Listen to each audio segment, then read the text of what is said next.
Off with chapter 11 here. Last time, it starts off. For years, Dorian Gray could not free himself from the influence of this book. Now, last time, you remember, Lord Henry, with his continued corruption of Dorian, has handed him a book full of all kind of decadence and immoral things that has corrupted his soul further, uh, probably beyond return. He could not free himself from the influence of this book. Um,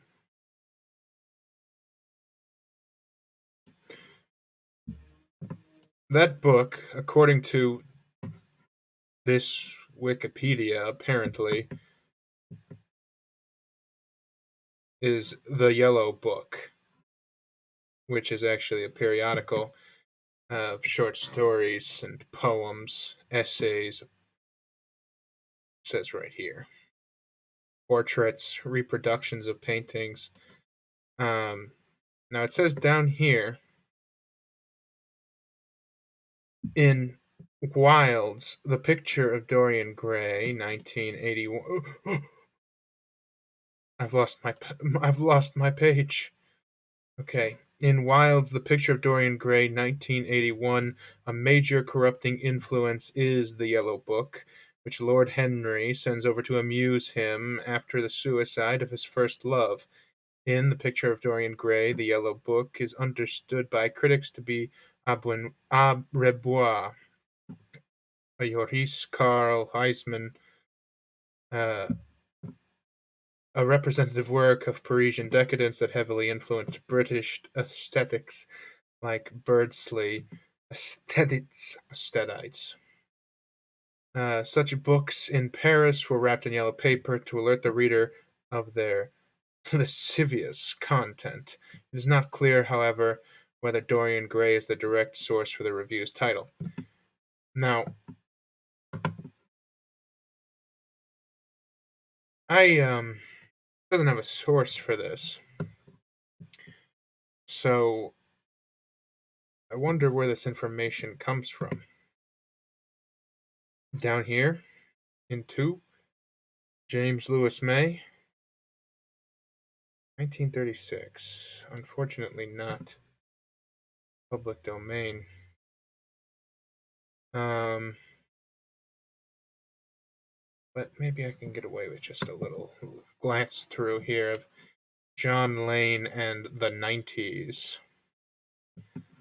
Now, it says up here on the top of Twitch, we will be discontinuing support of Twitch Studio after May 30th, 2024.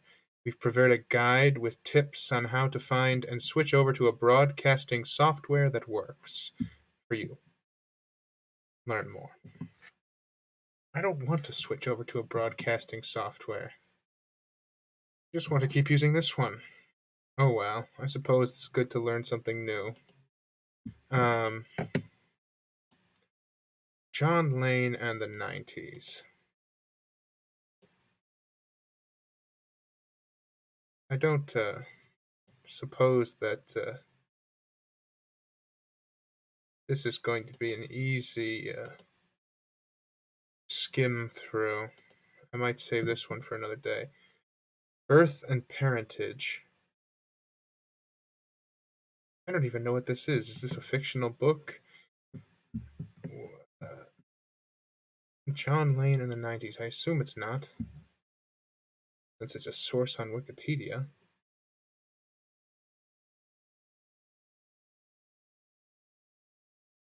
Okay. What's that?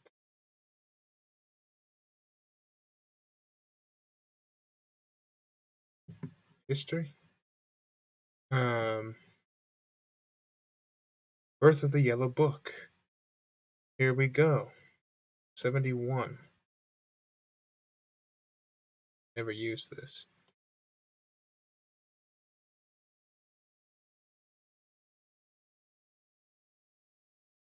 '71. Um, I'm not sharing my screen.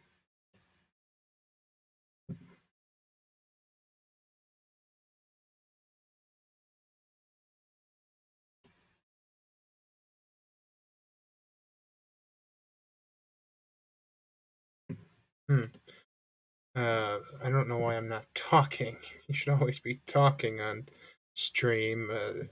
No radio silence, as the so to speak. Um, blah, blah, blah. I'm just trying to share my screen here. I meant to set that up. That's not right. That ain't right. Do do do do do do do do.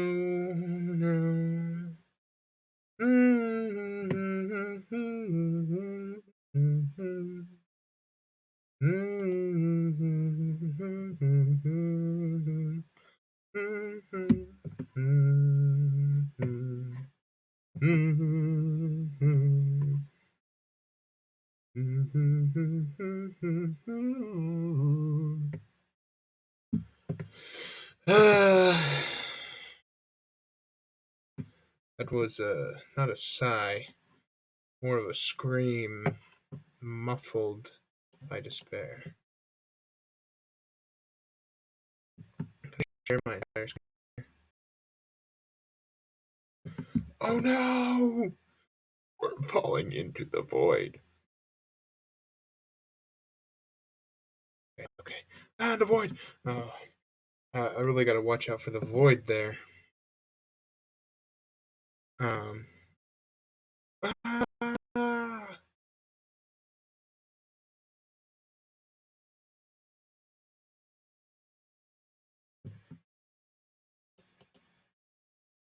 why does it not want to share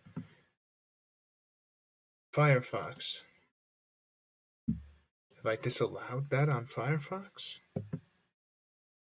Uh, settings.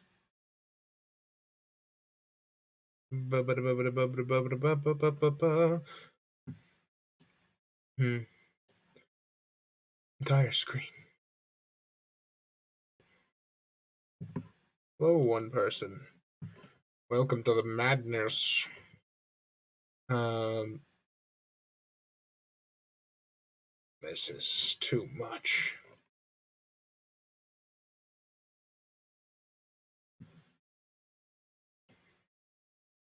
I just close all my Firefox. Oopsie. Um,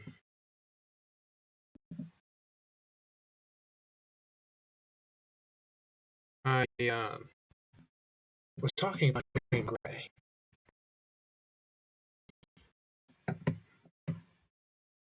Where's my Firefox? I was talking about Dorian Gray and this yellow book that he got. I can't remember in Dorian Gray. I've read it once before. Can't remember how specific they get into this book, but I don't think it's very specific, if memory serves. Oh my, Firefox is now truly mine.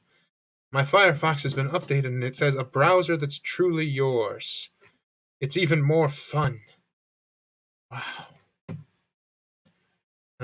Truly an era we live in.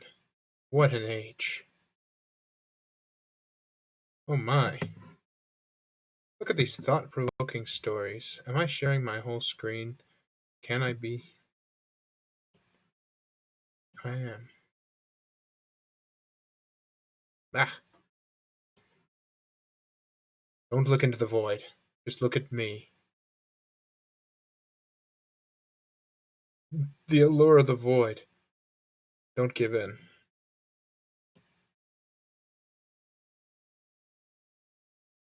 Firefox. Oh my.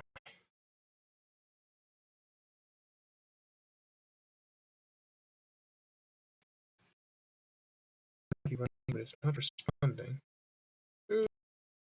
And off. Okay. Now it's back. Now it says inside Disney's hunt to replace Bob Iger as CEO. Bibby, Bobby, who will it be?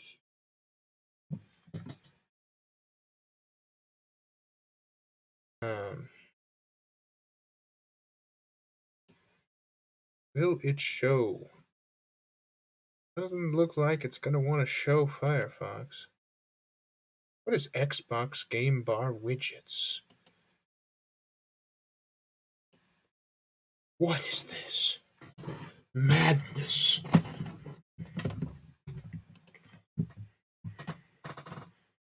Uh,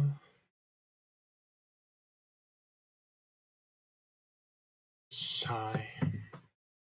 Sigh.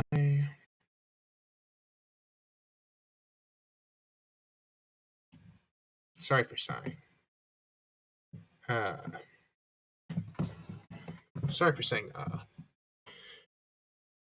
Mozilla Firefox. Doesn't care. Whatever. Neither do I then. If Firefox doesn't care, what do we have? Okay. Let's see it. You can see it. Ooh.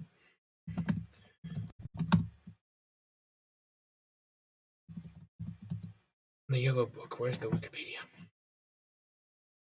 Give me. In the attempt to fill radio silence, I seem to have filled it with baser, baser emotions. Gimme. It's just something to say.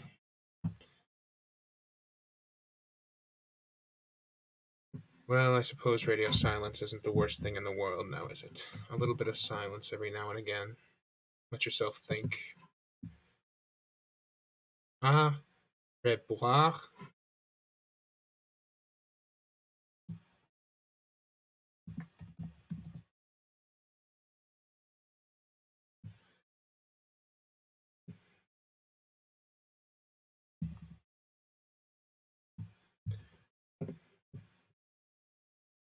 If this is supposed to be the book Dorian read, that's held up so much influence over him, don't you think it'd be a good idea to give it a look? Now, I don't know where the information comes from that this is the book Dorian read. Right now, I'm putting full trust in Wikipedia. Uh-oh. Well, we can just give it a look. Je pense que tout l'ensemble des lettres sont commis moins que jamais. Il n'est relation leurs œuvres lorsqu'elles ont paru.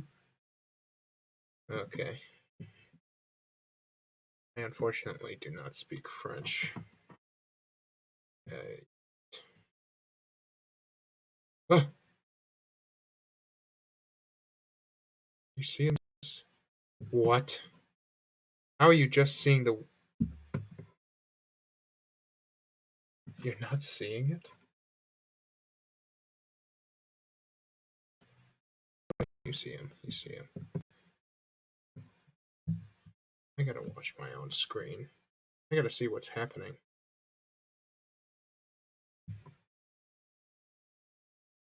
Just to watch. Um. Do. En tout cas, chez chaque préparation des jalons inconsciemment planètes pour indiquer la route de là-bas. I really will stop trying to speak French now. I apologize to any French viewers.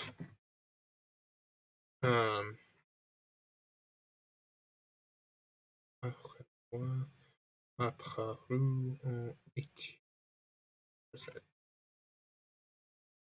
Oh my goodness. Yuger parle quelqu'un pourrait serait un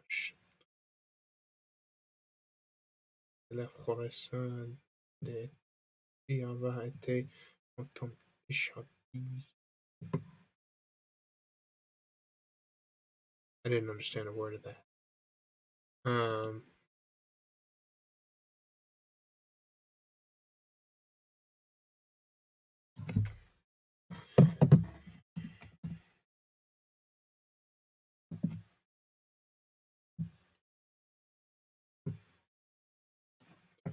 narrative centers.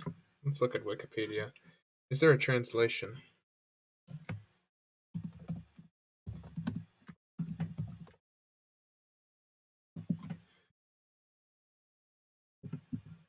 No.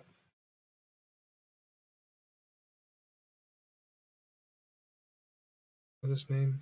Carl? Something Carl? Huysmans.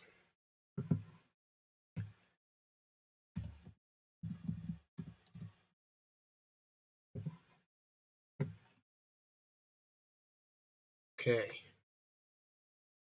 Oh no. Wait a second.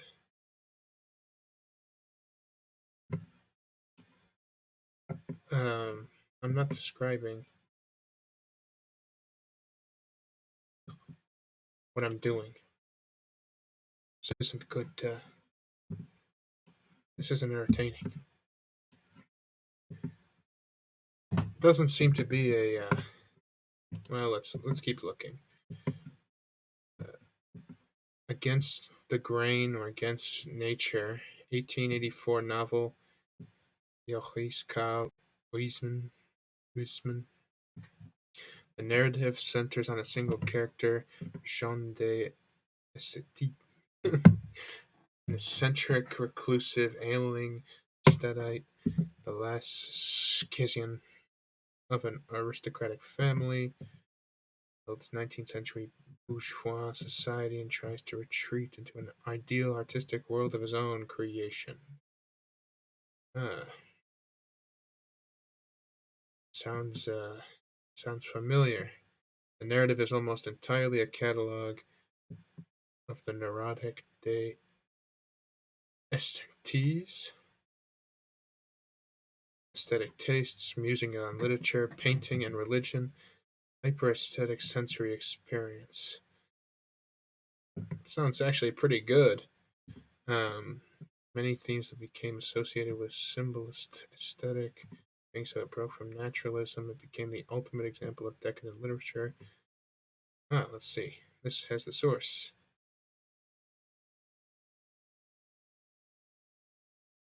This has the source that I was looking for on the other Wikipedia. You have now become useless to me. Um, I'm perhaps relying too much on the video. I don't know how quite to talk about myself. This is not right. Oh, yes, it is. Yes, it is. This is the one. Decadent novel. Après No. Can't find that page. British Library. Retrieved March 11th, 2021. The source for this is from 2021, and it's a website that's gone. Continuing to experience a major technology outage as a result of a cyber attack. Our buildings are open as usual, however, the outage is still affecting our website, online systems and services, as well as some on site services.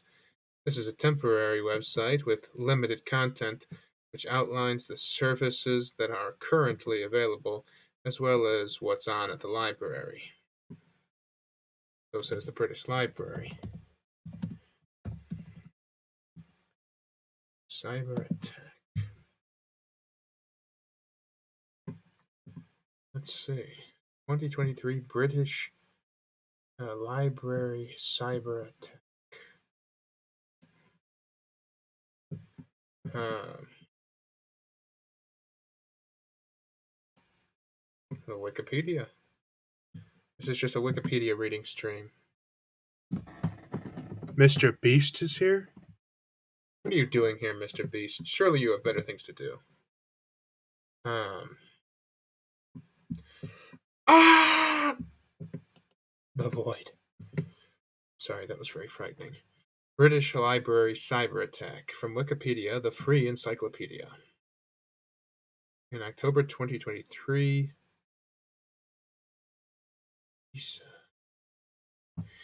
a hacker group attacked the online information systems of the British Library. They demanded a ransom of 20 Bitcoin to restore services and return the stolen data. British Library did not acquiesce the request. ITC had publicly released approximately 600 gigabytes of leaked material online.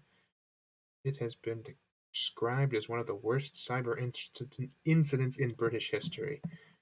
So if they leaked the information online, maybe I can find this book through them. The main catalog. Where's their where's the leak? Thanks to a shadowy hacker group, the British Library is still on its knees. Is there any way to stop them? Information here comes from the Guardian. Where does their information come from?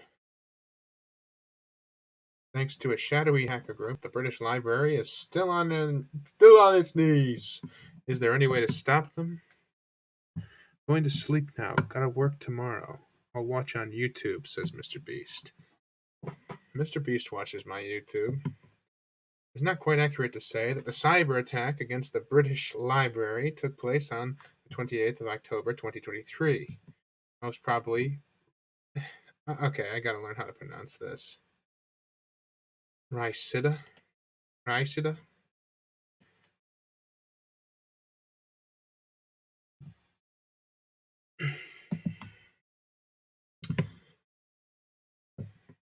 No. ICUS Security. Thank you for what you're about to teach me.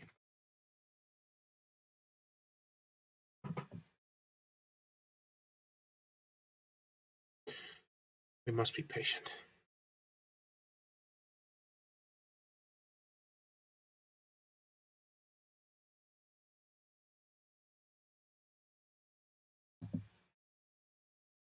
Please speak.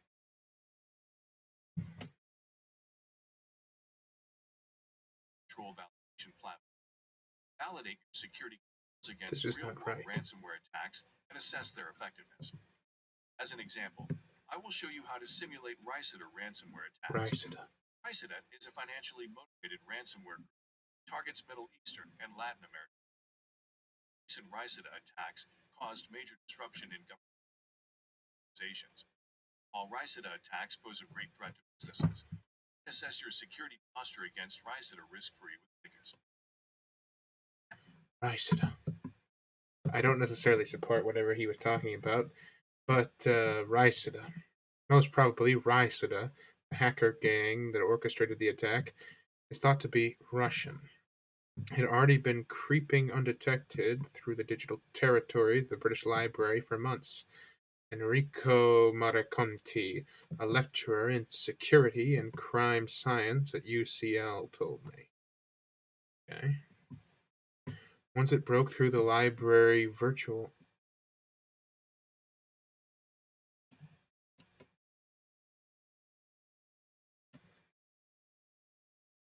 There's no real reason. I don't need to check up on it, but I'm just curious. Once it broke through to the library's virtual private network, the remote connection that allows employees to access its network from any location, it could in theory start making its way through locked door after locked door of the library's many online systems, crawling until it discovered emails and documents containing details such as employees' passport scans and work contacts. I hope these documents might tempt. Oh, that's it? They threatened the people working there? What does that have to do with the library? Where are the books? Another victim of the digital age. Eventually, after the British Library refused to pay a £600,000 ransom, the hackers published close to 500,000 files of what they called exclusive, unique, and impressive stolen data for anyone to download for free through the dark web. An image of the aftermath of Rysida's October attack might look like this. A national library from the pre-digital era. No Wi-Fi, no computer access, but even the phone lines did. Except there was one crucial difference. No one could even make use of the British Library's enormous collection of 170 million items. 3 months later, the library is still in the initial stages of recovery, with many of its services and systems still down.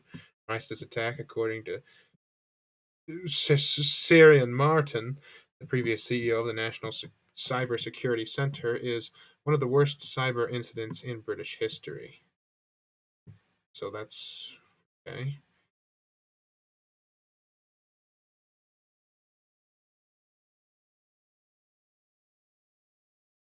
Image of the aftermath of Rice's October attack might look like this. A national library from the pre-digital era, no Wi-Fi, no computer access, even the phone lines dead. Except for one crucial. Okay. Why? Why couldn't they make use of them? They stole them? They stole the actual file itself? I don't know enough about computers. I really need to learn more about computers. Long gone are the days of the solo hackers who broke through computer security systems for kicks and bragging rights. Like the bleached-haired teens in the 1995 film Hackers. Okay.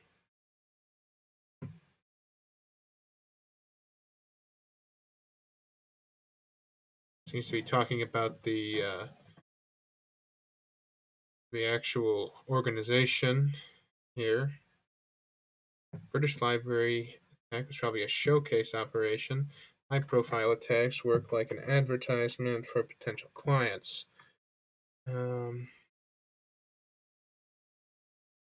Says, hey, we are able to attack a big institution. Mare Conti says, come to us, give us money, and we're going to take whatever you want. Okay. British Library is a crucially important site of knowledge. Unlike the NHS or GCHQ, a breach of its cybersecurity wouldn't cause an immediate threat to public safety. There are fewer incentives for the government to improve its IT system.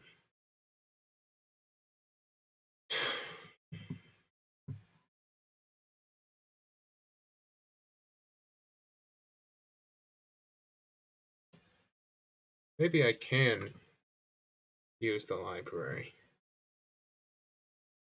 Maybe I just haven't looked enough. Because it's not seeming to tell me why I can't use the library. The future of cybercrime is beginning to look like any other arms race. What does that have to tell me about the British Library? I just don't understand where the books went. But perhaps someone could make that clear to me in the comments or via email. Because oh my. With the potential of another Trump presidency looming, there are countless angles to cover around this year's election. What's going on? Did I go on the wrong?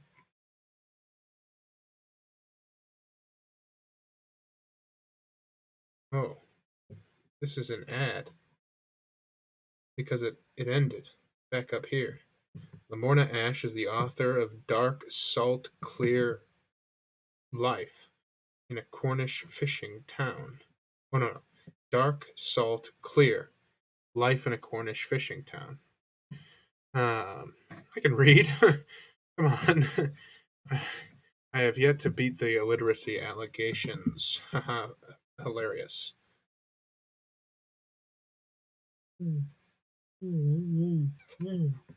The people targeting you with a cyber scams may themselves be victims of slavery. Oh my goodness. That is truly awful news. China, yeah. None of this has to do with the. Wait. All the time, the Rysida hackers spent moving freely through the networks of the British Library while we were down below in its physical reading rooms, naive to their existence. I wonder if they ever considered the irony of their attacks. The very conditions that have allowed them to conduct their trade across the open plains of cyberspace are those they now aim to abuse. By shutting down the possibility for communication and knowledge sharing, stealing and encrypting information, forcing users to buy back or lose their data, and bringing vital institutions such as libraries which protect and share all of this knowledge for anyone to access to their knees. So,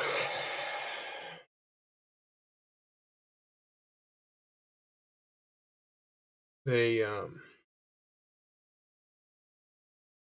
where was it?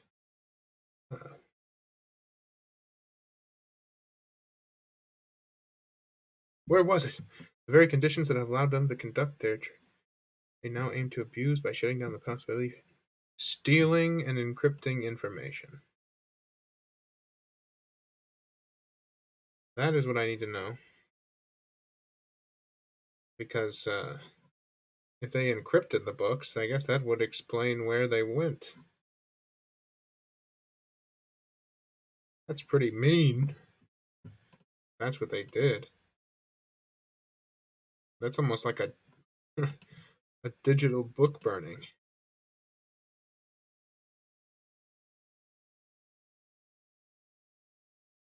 Apparently, Rysida did that, according to Wikipedia here, coming from the Guardian.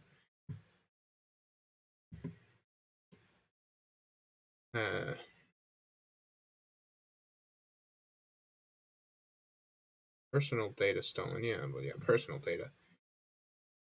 Whoa, what about the books? That's all I want to know. The main catalog returned online on the 15th of January 2024 in a read-only format, but some of the library's services are expected to remain unavailable for months. Okay, so I may have gotten sidetracked here. Because all of this was just to look not even at that,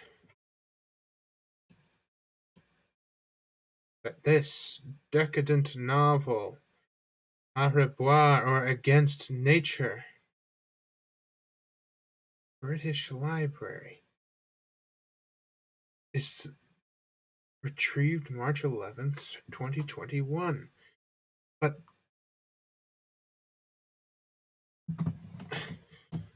is that it's got quotation marks rather than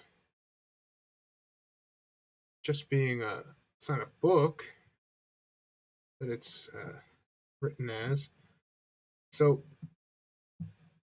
it has to be an article, right?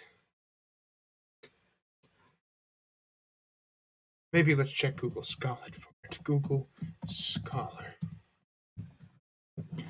I mean, it has to be an article, right?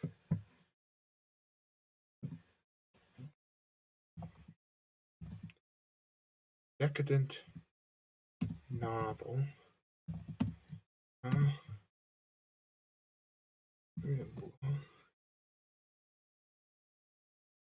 remember.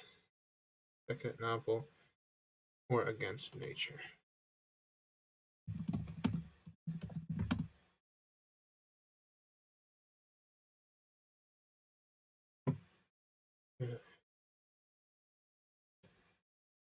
Is this an actual PDF of the book, though? Because that might just be the next best thing to find it. It's definitely not. And it's also not. It's not what I'm looking for. The Allure of Decadence. Decadent and the New Woman in the 1890s. Seems like it.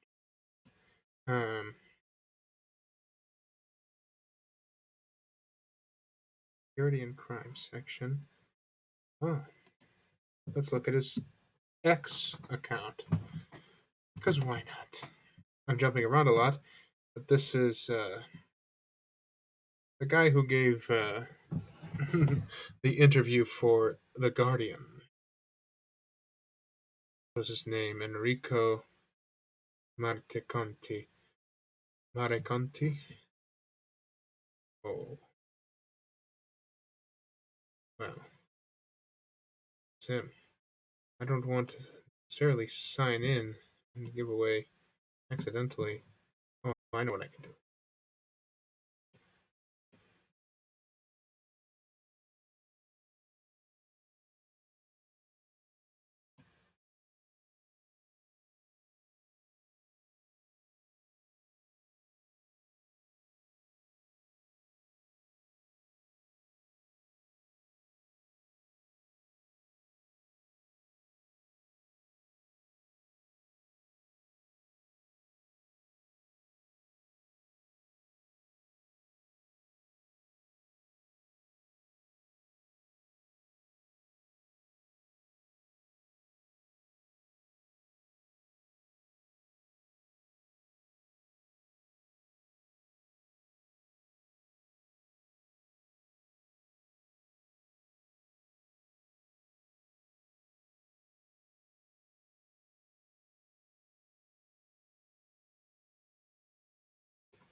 Alright, I'm back. Avoid. No. Turn all of it off. Where is he? I don't want to look at myself. Where is he? Her reaction, her quick reaction saved her life. Did you know that this person's quick reaction saved their life? Whoa.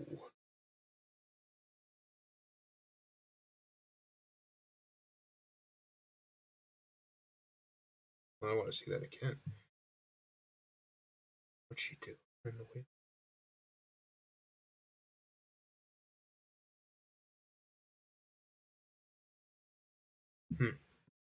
That is certainly a crazy clip. What was the guy's name? Enrico.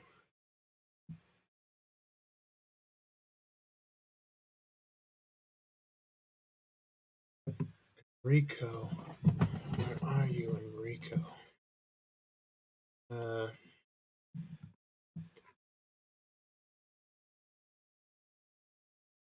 Enrico.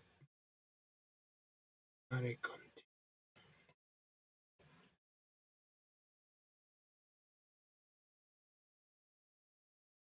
Is she holding the whole thing up? Okay, if this guy's a cybersecurity expert, he's our guy. Crime Science Department. Machine learning and cyber crimes are my passion. This guy loves stopping cyber crimes. ABSW Media Fellow. Thanks to Lamorna Ashworthy. Yes.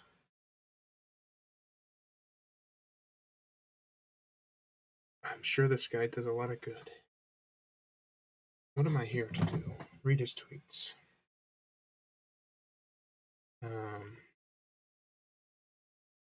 Why not? Why am I doing this? What does this have to do? Getting the job market, mainly for tenure-track assistant professor positions. Lucky who gets him. Good luck. I don't know. EPFF. Elephant.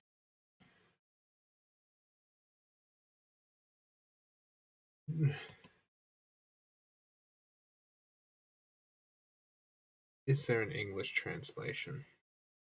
That's the last thing I want to know. But against nature.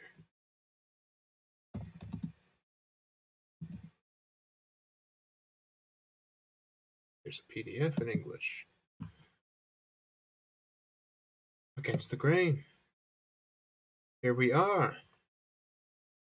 When was this translation published? 2004. Wait a minute. Public domain in the USA? I hope that's trustworthy. Against the grain. Joris-Karl Huysmans. Assume that's pretty.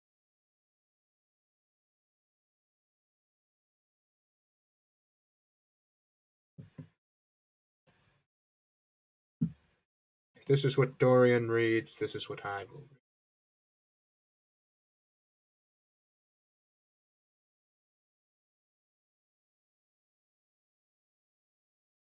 But I think that I'm going to have to know how to pronounce this.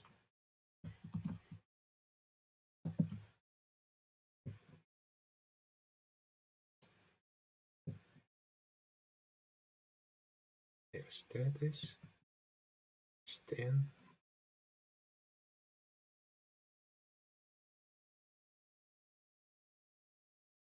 BlackRock Bar and No. Grill is the No. destination for your entire family. Treat everyone to sizzling dinner time specials with Wow Factor.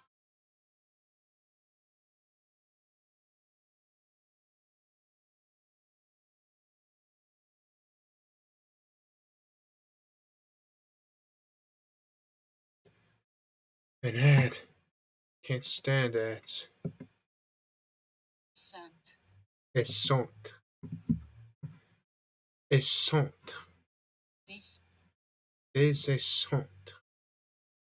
What does it mean?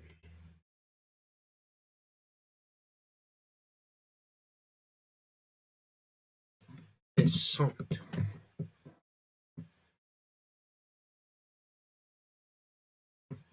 Fictional character. Descente. Okay. I don't know if maybe it doesn't mean anything. Maybe it's just his name. Descente. Descente.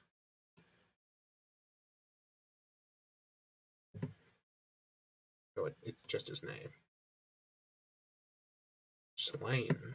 Not for Descente. Well, if it's what Dorian read, I will read the Floresses de Essant to judge by the various portraits preserved in the Chateau de Lorps, has originally been a family of stalwart troopers and stern cavalrymen, closely arrayed side by side in the old frames with their broad shoulders filled. They startled one with the fixed gaze of their eyes, their fierce moustaches, and the chests whose deep curves filled the enormous shells of their cuirasses. These were the ancestors. There were no portraits of their descendants, and a wide breach existed in the series of the faces of this race. Only one painting served as a link to connect the past and the present. A crafty, mysterious head with haggard and gaunt features, cheekbones punctuated with a comma of paint, the hair overspread with pearls, a painted neck rising stiffly from the fluted ruff. In this representation of one of the most intimate friends of the Duc d'Epernon and the Marquis d'O, the ravages of a sluggish and impoverished constitution were already noticeable. It was obvious that the decadence of this family had followed an unvarying course. The effemination of the males had continued with quickened tempo, as if to conclude the work of long years. The De Essentes had intermarried for 2 centuries, using up in such consanguineous unions to such strength as remained. There was only one living scion of this family, which had once been so numerous that it had occupied all the territories of the Ile-de-France and La Brie. The Duc Jean was a slender, nervous young man of 30, with hollow cheeks, cold steel blue eyes, a straight thin nose, and delicate hands. By a singular atavistic reversion, the last decadent resembled the old grandsire, from whom he had inherited the pointed, remarkably fair beard and an ambiguous expression, at once weary and cunning. His childhood had been an unhappy one, menaced with scrofula and afflicted with relentless fevers.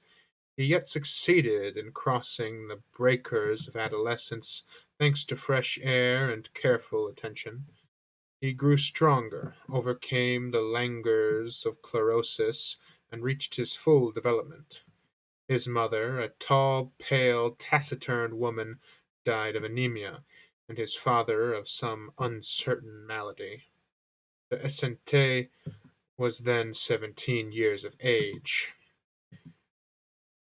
He retained but a vague memory of his parents, and felt neither affection nor gratitude for them.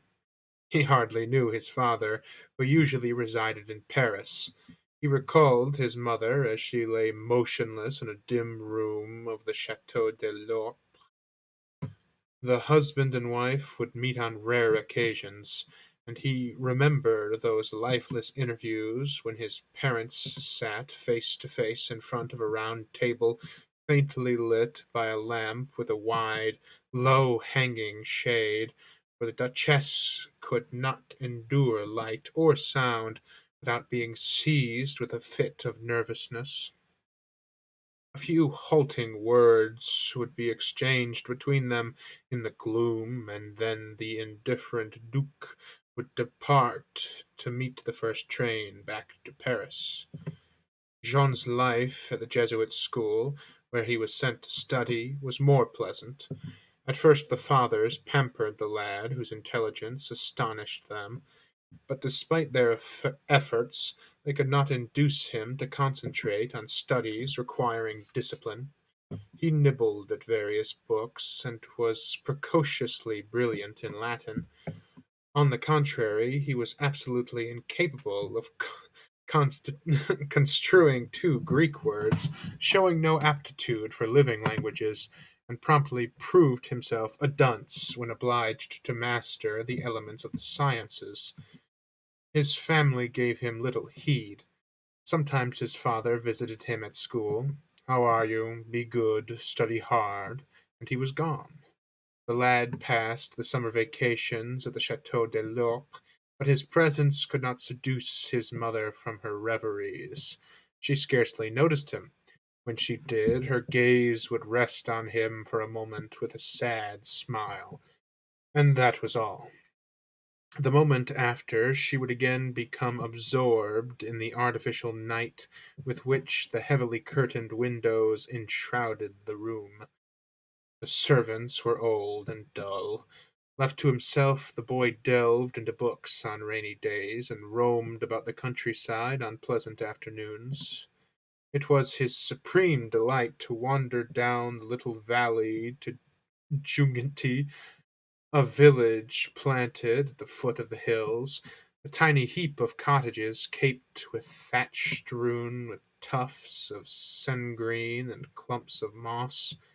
In the open fields, under the shadow of high ricks, he would lie listening to the hollow splashing of the mills, and inhaling the fresh breeze from Volise. Sometimes he went as far as the peat bogs, the green and black hamlet of Longueville, or climbed wind-swept hillsides, affording magnificent views. There, below to one side, as far as the eye could reach, lay the Seine valley, blending in the distance with the blue sky. High up, near the horizon, on the other side, rose the churches and tower of Provence, which seemed to tremble in the golden dust of the air. Immersed in solitude, he would dream or read far into the night. By protracted contemplation of the same thoughts, his mind grew sharp, his vague, undeveloped ideas took on form. After each vacation, Jean returned to his masters, more reflective and headstrong. These changes did not escape them. Subtle and observant, accustomed by their profession to plump souls to their depths, they were fully aware of his unresponsiveness to their teachings. They knew that this student would never contribute to the glory of their order, and as his father was rich and apparently careless of his future, they soon renounced the idea of having him take up any of the professions their school offered. Although he willingly discussed with them those theological doctrines which intrigued his fancy by their subtleties and hair-splittings, they did not even think of training him for the religious orders, since, in spite of their efforts, his faith remained languid. As a last resort, through prudence and fear of the harm he might effect, they permitted him to pursue whatever studies pleased him, and to neglect the others. Being loath to agonize this bold and independent spirit by the quibblings of the lay school assistants. Thus he lived in perfect contentment, scarcely feeling the parental yoke of the priests. He continued his Latin and French studies when the whim seized him, and although theology did not figure in his schedule, he finished his apprenticeship in the science, begun at the Chateau de l'Orpe, in the library bequeathed by his grand uncle Dom Prosper, the old prior of the regular canons of St. Rough. Soon the time came when he must quit the Jesuit institution. He attained his majority and became master of his fortune. The Comte de Montchevel, his cousin and guardian, placed in his hands the title to his wealth. There was no intimacy between them, for there was no possible point of contact between those two men, the one young, the other old. Held by curiosity, idleness, or politeness, they I've already forgotten. Uh, Estenes. No, other. Estantes. Bugger, bugger, bugger.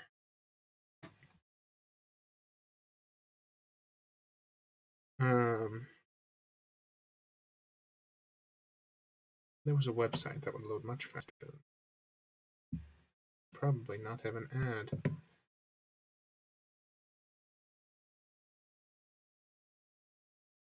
But it was on.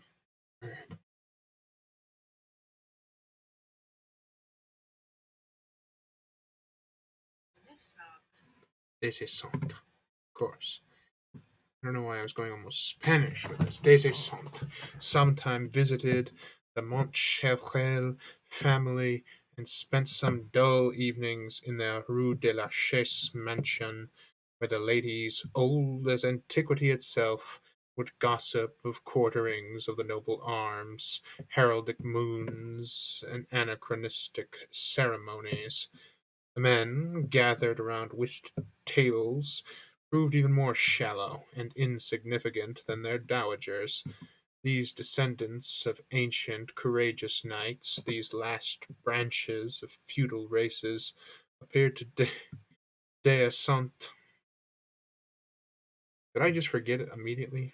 Descent as uh, catharo.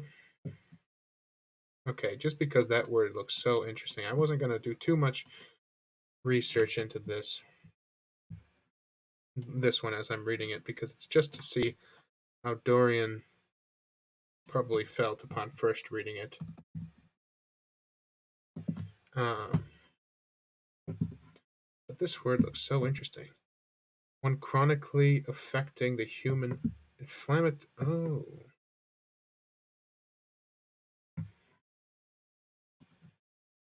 Qatar? Not even.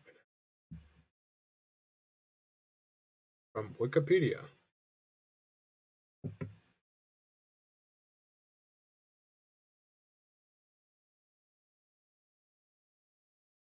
Okay.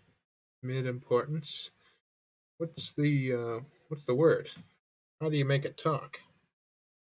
It just said I said talk. That ain't right. That ain't right at all. How do I make it talk? Maybe that's not what it meant by talk. Tar.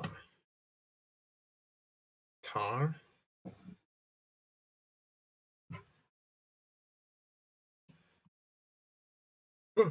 Pronunciation.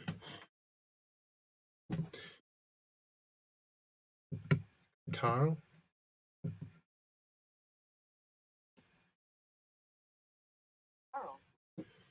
Tar. That's an inflamed mucous membrane in the nose. Catarrh. Catarrh, catarrh, catarrh. I'm thirsty. I need water.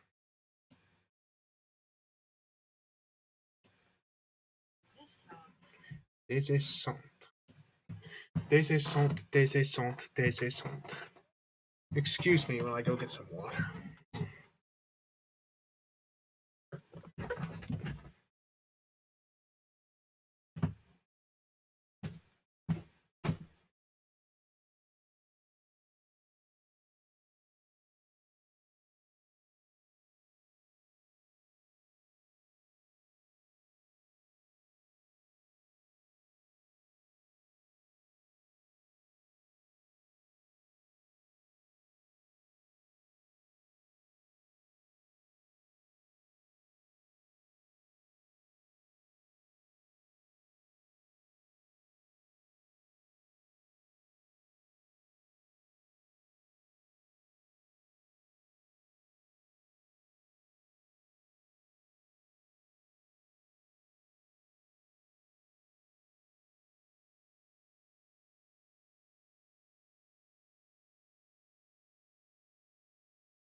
Des Essentes.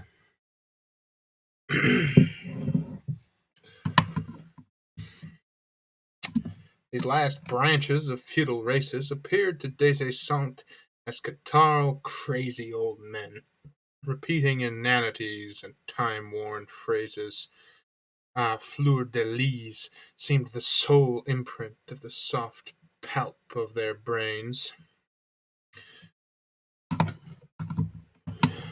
The youth felt an unutterable pity for these mummies buried in their elaborate hypogeums of the wainscoting and grotto work, for these tedious triflers whose eyes were forever turned toward the hazy Canaan, the imaginary Palestine. After a few visits with such relatives, he resolved never again to set foot in their homes, regardless of invitations or reproaches. Then he began to seek out the young men of his own age and set. One group, educated like himself in religious institutions, preserved the special marks of this training. They attended religious services, received the sacrament on Easter, frequented the Catholic circles, and concealed as criminals their amorous escapades. For the most part, they were unintelligent, acquies- acquies- acquiescent fops, stupid boors who had tried the patience of their professors. Yet these professors were pleased to have bestowed such docile, pious creatures upon society. The other group, educated in the state colleges or the lycees, were less hypocritical and much more courageous, but they were neither more interesting nor less bigoted. Gay young men, dazzled by operettas and races, they played lansquenet and baccarat, staked large fortunes on horses and cards, and cultivated all the pleasures enchanting to brainless fools. After a year's experience, des étantes, des étantes, des cessantes. After a year's experience, Des felt an overpowering weariness of this company, whose debaucheries seemed to him so unrefined, facile, and indiscriminate, without any ardent reaction or excitement of nerves and blood. He gradually forsook them to make the acquaintance of literary men, in whom he thought he might find more interest and feel more at ease. This too proved disappointing. He was revolted by their rancorous and petty judgments, their conversation as obvious as a church door, their dreary discussions on which they judged the value of a book by the number of editions it had passed and by the profits acquired. At the same time he noticed that the freethinkers, the doctrinaires of the bourgeoisie, people who claimed every liberty that they might stifle the opinions of others, were greedy and shameless Puritans, whom, in education, he esteemed inferior to the corner shoemaker. His contempt for humanity deepened. He reached the conclusion that the world, for the most part, was composed of scoundrels and imbeciles. Certainly he could not hope to discover in other aspirations and aversions similar to his own, could not expect companionship with an intelligence exulting in a studious discrepitude, nor anticipate meeting a mind as keen as his among the writers and scholars. Irritated, ill at ease, and offended by the poverty of ideas given and received, he became like those people described by Nicole, those who are always melancholy. He would fly into a rage when he read the patriotic and social balderdash retailed daily in the newspapers, and would exaggerate the significance of the plautids, which a sovereign public always reserves for works deficient in ideas and style. Already he was dreaming of a refined solitude, a comfortable desert, a motionless ark in which to seek refuge from the unending deluge of human stupidity. Boy, a single passion, woman, might have curbed this contempt, but that too had paled on him.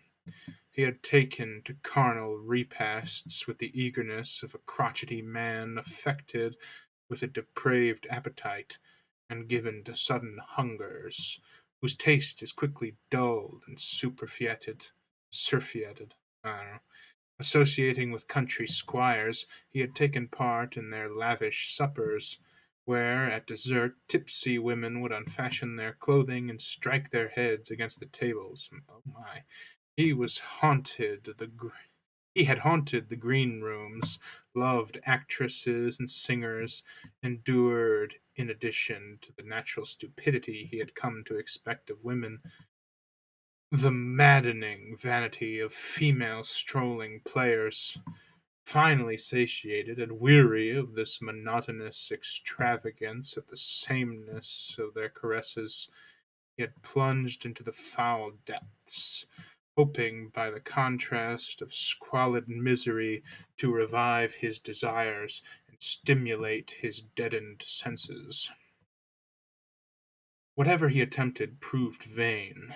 An unconquerable ennui oppressed him, yet he persisted in his excess and returned to the perilous embraces of accomplished mistresses. But his health failed. His nervous system collapsed. The back of his neck grew sensitive, his hand, still firm when it seized a heavy object, trembled when it held a tiny glass. The physicians whom he consulted. It was high time to check his excesses and renounce those pursuits which were dissipating his reserve of strength. For a while he was at peace, but his brain soon became overexcited, like those young girls who, in the grip of puberty, crave coarse and vile foods. He dreamed of and practiced perverse loves and pleasures. This was the end. As though satisfied with having exhausted everything, as though completely surrendering to fatigue, his senses fell into a lethargy, and impotence threatened him. He recovered, but he was lonely, tired, sobered, imploring an end to his life, which the cowardice of his flesh prevented him from consummating. Once more he was toying with the idea of becoming a reclusive, of living in some hushed retreat where the turmoil of life would be muffled, as in those streets covered with straw to prevent any sound from reaching invalids. It was time to make up his mind. The condition of his finances terrified him. He had spent, in acts of folly and in drinking bouts, the greater part of his patrimony, and the remainder, invested in land, produced a ridiculously small income. He decided to sell the Chateau de l'Opre, which he no longer visited and where he left no memory or regret behind. He liquidated his other holdings, bought government bonds, and in this way drew an annual interest of 50,000 francs. In addition, he reserved a sum of money which he meant to use in buying and furnishing the house, where he proposed to enjoy a perfect repose. Exploring the suburbs of the capital, he found a place for sale at the top of Fontenay-aux-Roses, in a secluded section near the fort, far from any neighbors. His dream was realized. In this country place, so little violated by Parisians, he could be certain of seclusion. The difficulty of reaching the place, due to an unreliable railroad passing by the end of the town, and to the little street cars which came and went at irregular intervals, reassured him. He could picture himself alone on the bluff, sufficiently far away to prevent the Parisian throngs from reaching him, and yet near enough to the capital to confirm him in his solitude.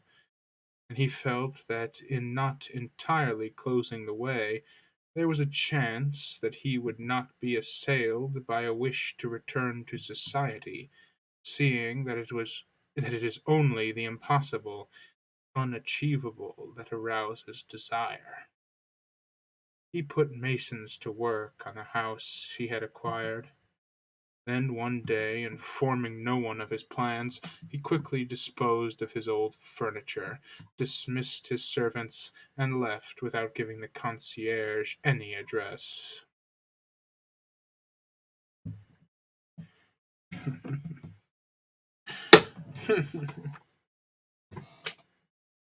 So far, I already like this book. I love reading about this kind of character.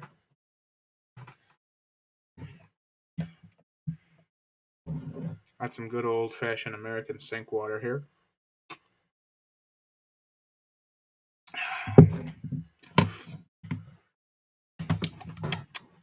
Let's keep going at chapter 2 here. This is what I'm going to be reading until I finish it. If Dorian Gray read it and was so enthralled, surely we have to at least give it one read, even though he surely read it over and over again. Des essentes. Des Essentes.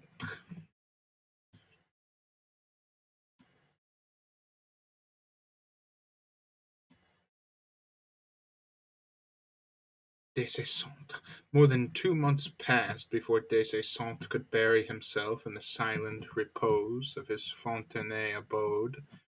He was obliged to go to Paris again, to comb the city in his search for the things he wanted to buy. What care he took, what meditations he surrendered himself to, before turning over his house to the upholsterers. He had long been a connoisseur in the sincerities and evasions of color tones. In the days when he had entertained women at his home, he had created a boudoir where, mid daintily carved furniture of pale Japanese camphor wood, under a sort of pavilion of Indian rose tinted satin, the flesh would color delicately in the borrowed lights of the silken hangings. This room, each of whose sides was lined with mirrors that echoed each other all along the walls, reflecting, as far as the eye could reach, whole series of rose boudoirs, had been celebrated among the women who loved to immerse their nudity in this bath of warm carnation, made fragrant with the odor of mint emanating from the exotic wood of the furniture.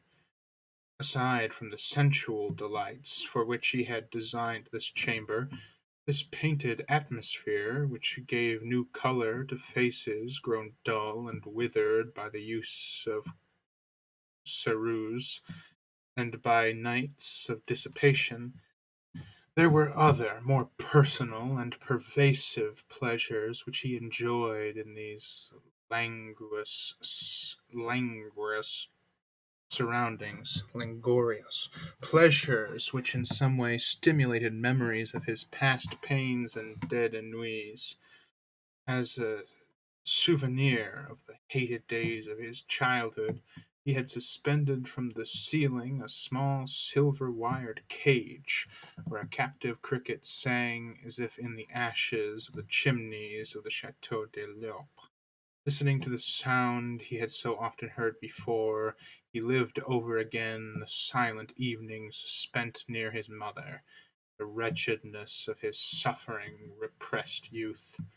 And then, while he yielded to the voluptuousness of the women he mechanically caressed, whose words or laughter tore him from his reverie and rudely recalled him to the moment, to the boudoir, to reality, a tumult arose in his soul.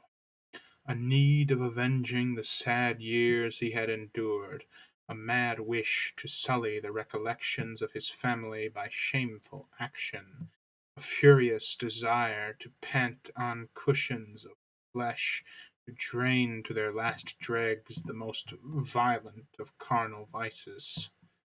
Oh my, this is certainly not safe for work or for children. Please, if there are any children listening, um, a more wholesome reading for sure.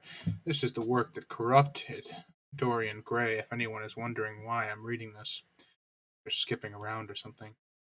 On rainy, or if you just weren't paying attention, this is not Dorian Gray. On rainy autumnal days, when melancholy oppressed him, when a hatred of his home, the muddy yellow skies, the macadam clouds assailed him, he took refuge in this retreat, set the cage lightly in motion, and watched it endlessly reflected in the play of the mirrors, till it seemed to his dazed eyes that the cage no longer stirred, but that the boudoir reeled and turned, filling the house with a rose-colored waltz. In the days when he had deemed it necessary to affect singularly des étant et sont des essents des essents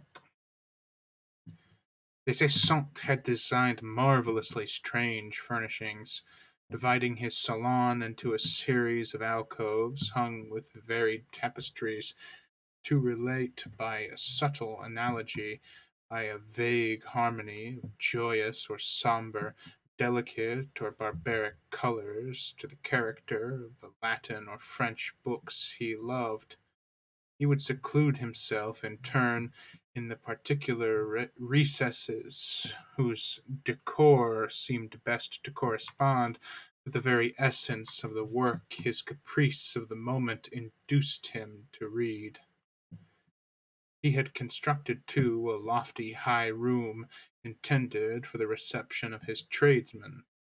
Here they were ushered in a seated ushered in and seated alongside each other in church pews, while from a pulpit he preached to them a sermon on dandyism, adjuring his bootmakers and tailors implicitly to obey his briefs in the matter of style, threatening them with fecundity excommunication if they failed to follow to the letter the instructions contained in the Montetories and Bulls.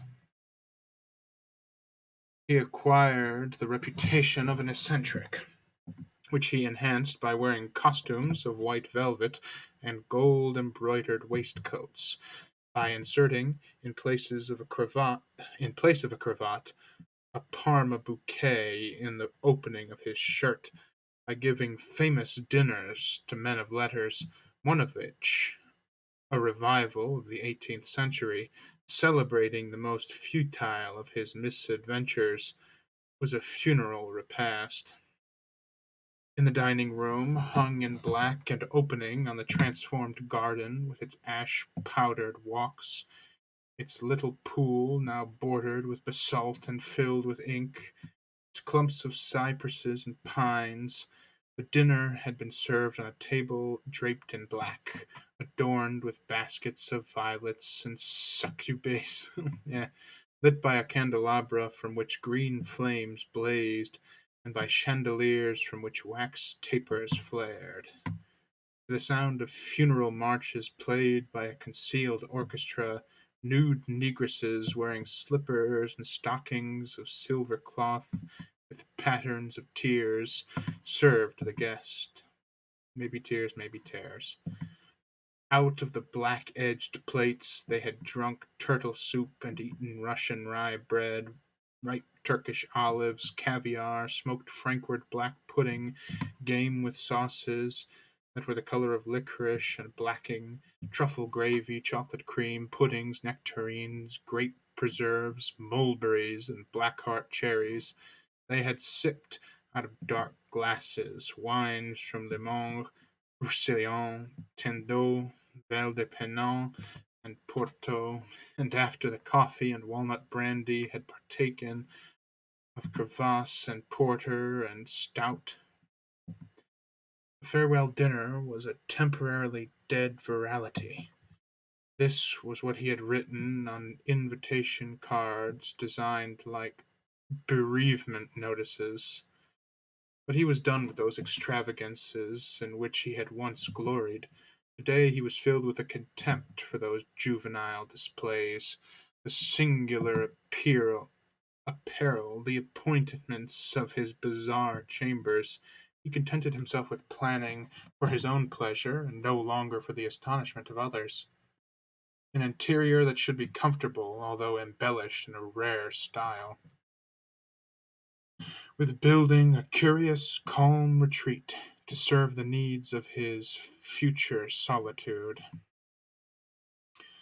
When the Fontenay house was in readiness, fitted up by an architect according to his plans, and all that remained was to determine the color scheme, he again devoted himself to long speculations.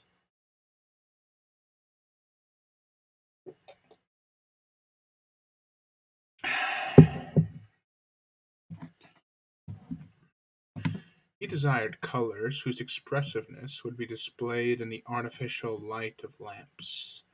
To him it mattered not at all if they were lifeless or crude in daylight, for it was at night that he lived, feeling more completely alone then, feeling that only under the protective covering of darkness did the mind grow really animated and active.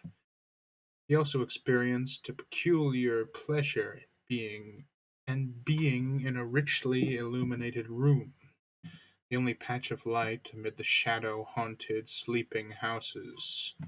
This was a form of enjoyment in which perhaps entered an element of vanity, that peculiar pleasure known to the late workers when, drawing aside the window curtains, they perceive that everything about them is extinguished, silent, dead. Slowly, one by one, he selected the colors. Blue inclines to a false green by candlelight. If it is dark, like cobalt or indigo, it turns black. If it is bright, it turns gray. If it is soft, like turquoise, it grows feeble and faded. There could be no question of making it the dominant note of a room unless it were blended with other color. Some other color. Iron gray always frowns in its heavy and is heavy. Pearl gray loses its blue and changes to a muddy white. Brown is lifeless and cold. As for deep green, such as emperor or myrtle, it has the same properties as blue and merges into black. There remained then the paler greens, such as peacock, cinnabar, and lacquer. But the light banishes their blues and brings out their yellows in tones that have a false and undecided quality. No need to waste thought on the salmon, the maize, the rose colors, whose feminine associations opposed all ideals of isolation. No need to consider the violet, which is completely neutralized at night. Only the red in it holds its ground. And what a red! A vicious red, like the lees of wine. Besides, it seems useless to employ this color, for by using a certain amount of santonin, he could get an effect of violet on his hangings. These colors disposed of, only three remained: red, orange, yellow. Of these he preferred orange, thus by his own example confirming the truth of a theory which he declared had almost mathematical correctness: the theory that a harmony exists between the sensual nature of a truly artistic individual and the color which most vividly impresses him, disregarding entirely the generality of men whose gross retinas are capable of perceiving neither the cadence peculiar to each color nor the mysterious charm of their nuances of light and shade, ignoring the bourgeoisie, whose eyes are insensitive to the pomp and splendor of strong, vibrant tones, devoting himself only to people with sensitive pupils.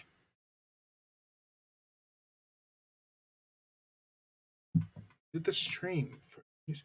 No, no, no. Apologies. I'm nervous about the stream freezing. I think it's happened before.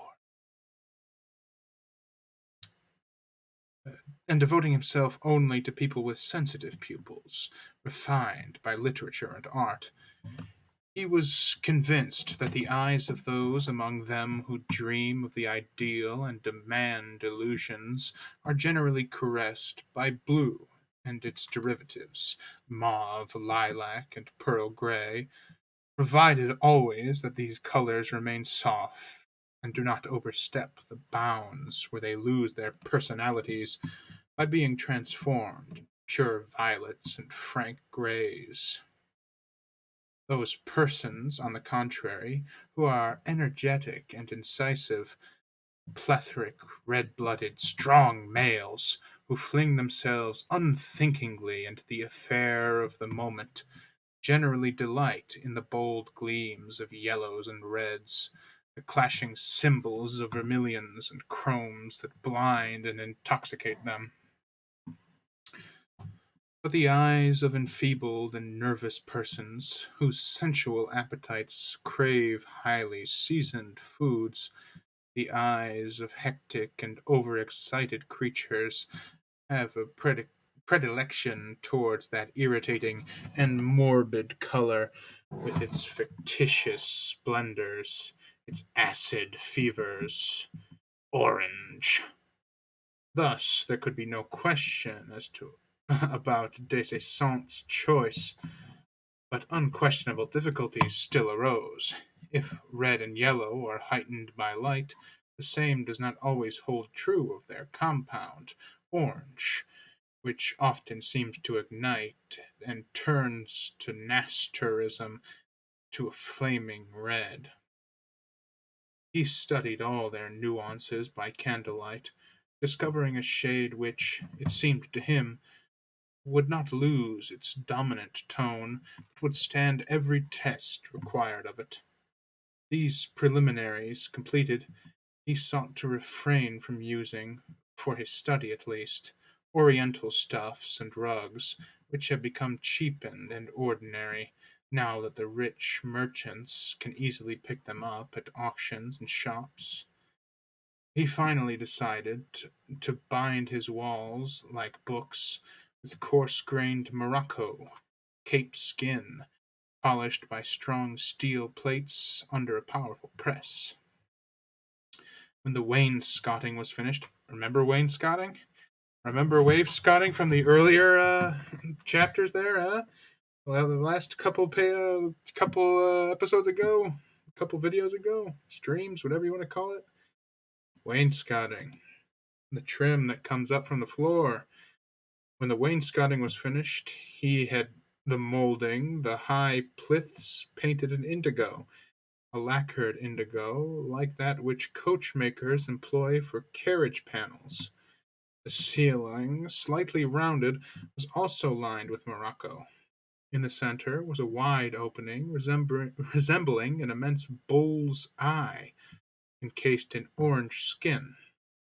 A circle of the firmament worked out on the background of king blue silk, on which were woven silver saffron with outstretched wings. This material had long been embroidered by the Cologne Guild of Weavers for an old cope. The setting was complete. At night the room subsisted in a restful, soothing harmony. The wainscoting preserved its blue, which seemed sustained and warmed by the orange, and the orange remained pure, strengthened and fanned as it was by the incessant breaths of the blues. Des Esseintes was not deeply concerned about the furniture itself. The only luxuries in the room were books and rare flowers. He limited himself to these things, intending later on to hang a few drawings or paintings on the panels which remained bare, place shelves and book racks of ebony around the walls, to spread the pelts of wild beasts and the skins of blue fox on the floor, to install, near a massive 15th century counting table, deep armchairs and an old chapel reading desk of forged iron. One of these old lecterns on which the deacon formerly placed the antiphonary,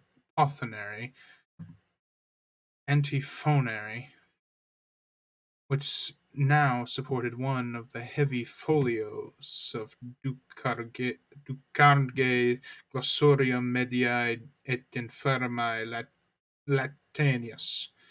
The windows, whose blue fissured panes, stipped with fragments of gold-edged bottles, intercepted the view of the country and only permitted a faint light to enter, were draped with curtains cut from old stoles of dark and reddish gold, neutralized by an almost dead russet woven in the pattern.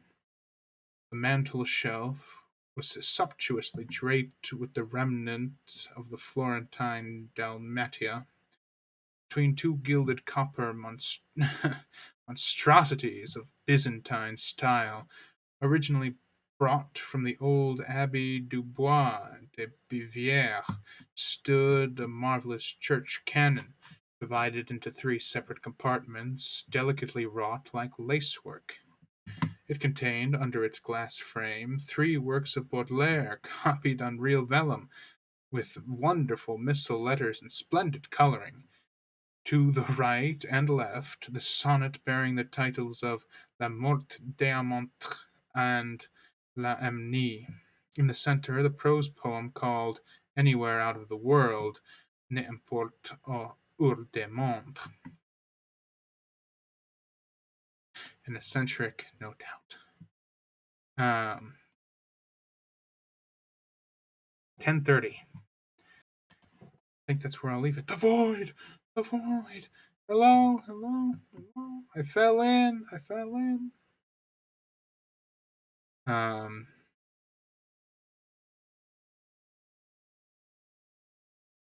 gonna try out different times to do the streams. Uh, right now, I kind of like the 9:30 or 9 to 10:30. You know, try to stream more frequently, but for a shorter amount of time. Gives people less to catch up on if they miss a stream, if they want to keep up. Gotta stop saying and it's just easier on me, I guess, to read for not as long out loud, but I can keep going, honestly. And also honestly. Honestly, I don't understand why people, well, why is everyone got to be asserting their honesty all the time nowadays, huh? Honestly, to be honest, if I'm real with you, you're trippy, dude. Hey, welcome, Morgan Olivia's 47. I was just ending the stream. You're just in time. And if anyone's keeping up, it's probably going to be we got the chapter 3 here in Against the Grain. I want to read all of Against the Grain here. I mean, if Dorian Gray read it, I don't want to see how many pages it is. Does it say? I'm not trying to spoil anything here. It doesn't say. Sorry, Morgan Olivia's 10:30. Oh, excuse me. Oh my goodness, I'm so sorry. Don't read it. It's spoilers. Um, If Dorian Gray read this book, which according to Wikipedia, the only source I could find for it was Wikipedia, but if he read this book and this is the book that encore. Okay. We'll get a little encore. If this is the book that for years Dorian Gray could not free himself from the influence of, if this is that book that the next chapter of Dorian Gray starts with, I say we got to read this book. So I'll read a few. I'll try to get it done in not too many streams here, so we can move on to Dorian Gray. I'll kind of do longer streams. Only 9:30 near me. Well, if it were 9:30, I would still be reading. Well, why not? Let's just do an encore of Proof Rock. Proof Rock. Love Song of J. Alfred Prufrock by T.S. Eliot. Can't read Italian, but this is from Dante. Se io credesse che mia risposta fosse a persona che mai tornasse al mondo, che sta ferma staria senza più scos, ma però che già mi de questo fando, non torno vivo alcun si dotto il vero, senza tempe de infermia ti rispondo. I guess that's Guido Cavalcante, but I don't know what it says. Let us go then, you and I, when the evening is spread out against the sky, like a patient eternized upon a table. Let us go through certain half-deserted streets, the muttering retreats of restless nights in one-night cheap hotels and sawdust restaurants with oyster shells. Streets that follow like a tedious argument of insidious intent to lead you to an overwhelming question. Oh, do not ask, what is it? Let us go and make our visit. In the room the women come and go, talking of Michelangelo. The yellow fog that rubs its back upon the window panes, the yellow smoke that rubs its muzzle on the window panes, licked its tongue into the corners of the evening, lingered upon the pools that stand in drains, let fall upon its back the soot that falls from chimneys, slipped by the terrace, made a sudden leap, and seeing that it was a soft October night, curled once about the house and fell asleep. And indeed there will be time for the yellow smoke that slides along the street, rubbing its back upon the window panes. There will be time to prepare a face to meet the faces that you meet. There will be time to murder and create, and time for all the works and days of hands that lift and drop a question on your plate. Time for you and time for me, and time yet for 100 indecisions, and for 100 visions and revisions, before the taking of a toast and tea. In the room the women come and go, talking of Michelangelo. And indeed there will be time to wonder, do I dare, and do I dare? Time to turn back and descend the stair, with a bald spot in the middle of my hair. They will say how his hair is growing thin. My morning coat, my collar mounting firmly to the chin, my necktie rich and modest, but asserted by a simple pin. They will say, but how his arms and legs are thin. Do I dare disturb the universe? In a minute there is time for decisions and revisions, which a minute will reverse. For I have known them all already, known them all, have known the evenings, mornings, afternoons. I have measured out my life with coffee spoons. But I know the voices dying with a dying fall beneath the music from a farther room. So how shall I presume? And I have known the eyes already, known them all, the eyes that fix you in a formulated phrase. And when I am formulated, sprawling on a pin, when I am pinned and wriggling on the wall, then how shall I begin? to spit out all the butt ends of my days and ways, and how shall I presume? And I have known the arms already, known them all, arms that are braceleted and white and bare, but in the lamplight, downed with light brown hair. Is it perfume from a dress that makes me so digress? Arms that lie along a table or wrap about a shawl, and shall I then presume? And how should I begin? Shall I say I have gone at dusk through narrow streets and watched the smoke that rises from the pipes of lonely men in shirt sleeves leaning out of windows? I should have been a pair of ragged claws scuttling across the floors of silent seas. And the afternoon, the evening sleeps so peacefully, smothered by long fingers, asleep, tired, or it malingers, stretched on the floor here beside you and me. Should I, after tea and cakes and ices, have the strength to force the moment to its crisis? But though I have wept and fasted, wept and prayed, though I have seen my head, grown slightly bald, brought in upon a platter, I am no prophet, and here's no great matter. I have seen the moment of my greatness flicker, and I have seen the eternal footman hold my coat and snicker, and in short I was afraid.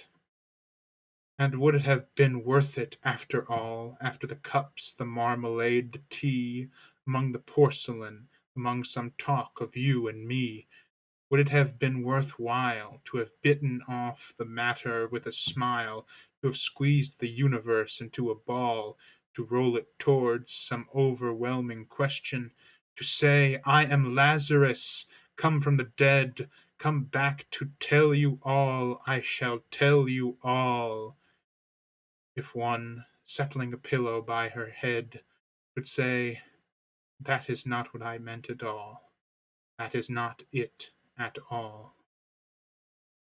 And would it have been worth it, after all? Would it have been worth while, after the sunsets and dooryards and the sprinkled streets, after the novels, after the teacups, after the skirts that trail along the floor, and this and so much more? It is impossible to say just what I mean. But as if a magic lantern threw the nerves in pattern on a screen, would it have been worth while if one, settling a pillow or throwing off a shawl and turning toward the window, should say, that is not it at all. That is not what I meant at all. No, I am not Prince Hamlet, nor was meant to be. I am an attendant lord, one that will do to swell a progress, start a scene or two, advise the prince, no doubt, an easy tool, deferential, glad to be of use, politic, cautious, and meticulous, full of high sentence, but a bit obtuse, and at times, indeed, almost ridiculous, almost at times the fool. I grow old, I grow old. I shall wear the bottoms of my trousers rolled. Shall I part my hair behind? Do I dare to eat a peach? I shall wear white flannel trousers and walk upon the beach. I have heard the mermaids singing, each to each. I do not think that they will sing to me. I have seen them riding seaward on the waves, combing the white hair of the waves blown back when the wind blows the water white and black.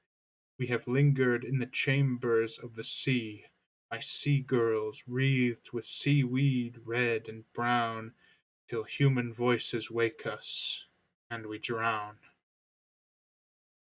That's how the poem goes. That's the encore. Let's see what you said.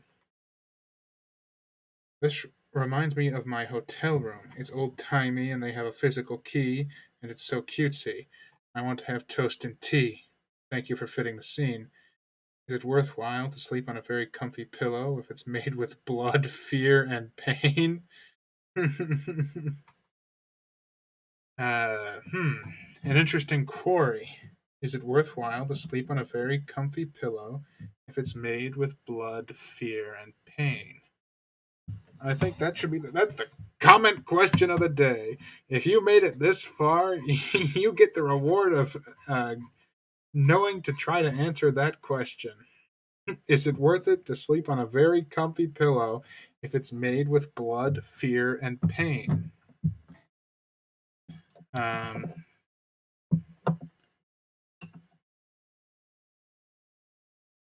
because kind of a tricky question. Love Song of J. Alfred Prufrock. Very good poem. Des Essentes. Des Essentes. All right. Next time, hopefully tomorrow night, we can go back into chapter 3 of Des Essentes' adventures and see how he continues to fall out with the world, descend into his own little created reality. I'm interested to see how it goes. It's not the most. Well, who am I to judge? We're on chapter 3 here. I'll reserve all judgments until we get further in. To Arquebois, against the grain, against nature. Kataro. Remember Kataro? No answer? My answer to the question?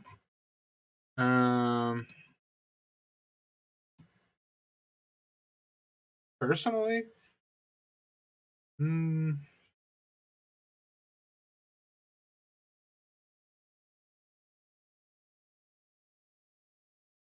guess it depends on the situation. If comfort is something that's very necessary to you, like say you have a bad neck or you're stuck out in the middle of nowhere, then you're probably willing to make more sacrifices for that comfort. Or I would be more willing. But if there are options that don't require blood, fear, and pain, for basically no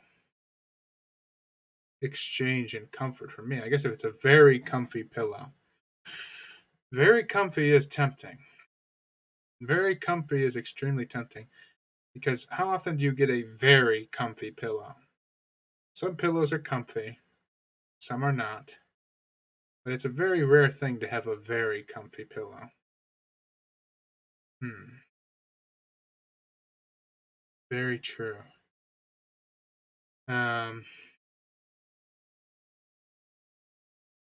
If I'm out in the wild, no hesitation. If I have nothing, I have no pillow on me. I don't even have a sleeping bag to use as a pillow or anything. No hesitation. I will resort to blood, fear, and pain. It is hard to find the comfy of a pillow. Yeah, this comfy of a pillow. It's a rare thing. There's a reason for that blood, fear, and pain. You don't just do that for nothing. So it's definitely a temptation.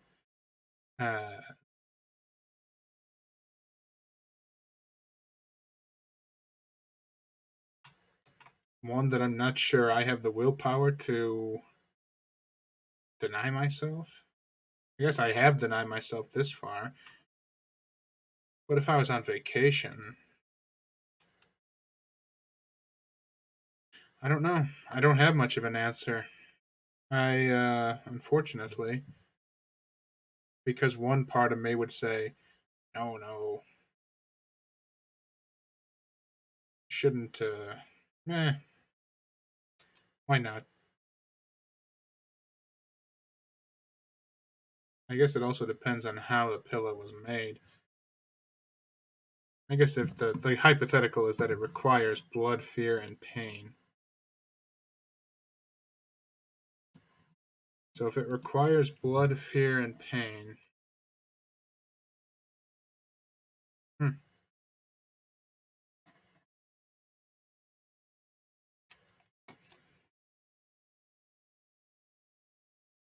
But it also neutralizes pain. Probably not blood. Probably neutralizes fear. Comfort. You don't get comfortable if you're fearful. And it's very comfy. So I guess mathematically, the only way to justify it is that if you don't do it, you'll be losing blood. Which basically would, I guess, be if you have to do that to sleep on the ground.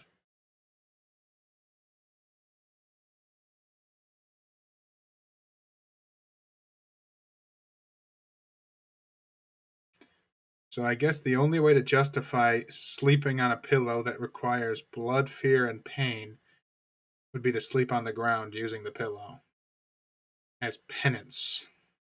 To make it even, so that you're neutralizing blood, fear, and pain using the pillow.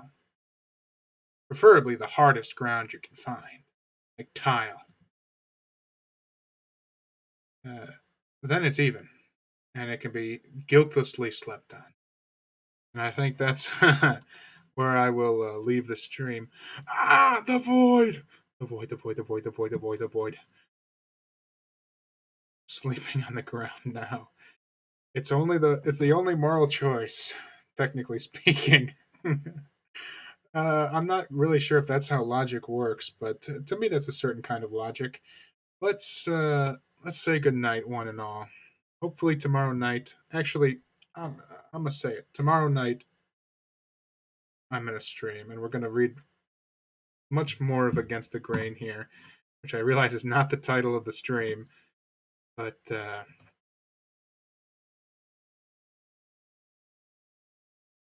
is very. It's required reading for Dorian Gray, I gotta say. Well, good night, everyone.